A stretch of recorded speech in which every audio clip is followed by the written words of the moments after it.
A bad tenant. I've talked to many people over the course of my career who just don't want to get into the landlord or the rental housing provider business because of a bad tenant. And yes, there's those horror stories everywhere. And a bad tenant can definitely break your profitability for the year.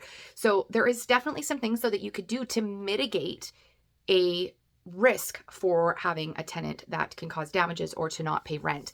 So I'd love to hear in the comments below, what are some of the strategies that you use and you find that's the most successful in regards to finding a good tenant? I know for myself, making sure that you don't just call the current landlord, because if they're a bad tenant, they might lie to get them out, but the tenant or the landlord before that, the one that has no skin in the game and it doesn't matter. And I always found too, if that landlord doesn't even remember them, that's a good thing, because then they weren't a memorable tenant. There was not good, there was no bad.